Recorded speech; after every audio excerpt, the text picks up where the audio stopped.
I'm Jonathan Woody, and I am a bass baritone singer and a composer based in New York City. Originally, I'm from the Washington, D.C. area, and I went to school there, and then for a couple of years in Canada. My passion has always been the music from 1500 to 1800. And so I've tried in all different forms to further the study and pursuit of that repertoire.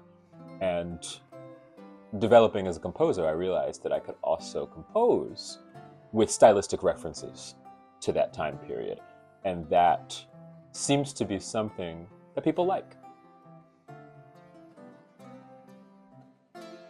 Yeah, Deb and I have worked together on a few different projects, and I'm not sure if I mentioned to her that I was a composer, or if someone else mentioned, but she reached out and expressed interest in collaborating to create, you know, new lute music, which I think the world needs.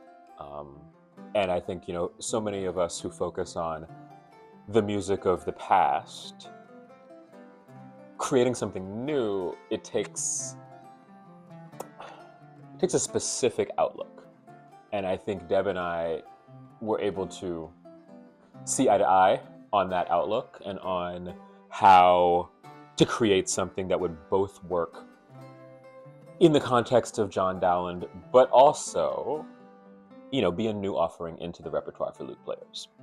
So that was what I wanted to create. It's very important, I think, to approach early music with a historically informed eye. And I think you can approach new music with the same eye. And so that's kind of what I tried to do with this project. So I composed two pieces. The first one I composed, I Opened to My Beloved.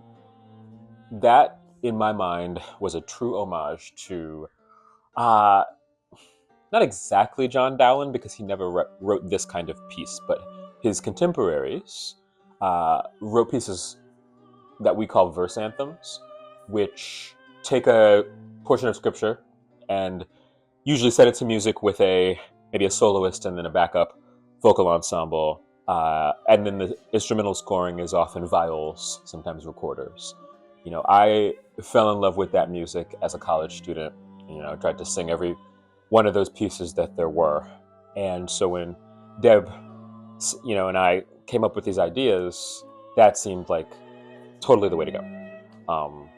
I wanted to write something a little smaller for maybe one or two singers. And so that was what I chose for this piece. It's for soprano and alto. The other piece, Song of Songs, is written for the entire ensemble. Two lutes, a viola da gamba, and all four singers. And my hope was to be a little more inventive.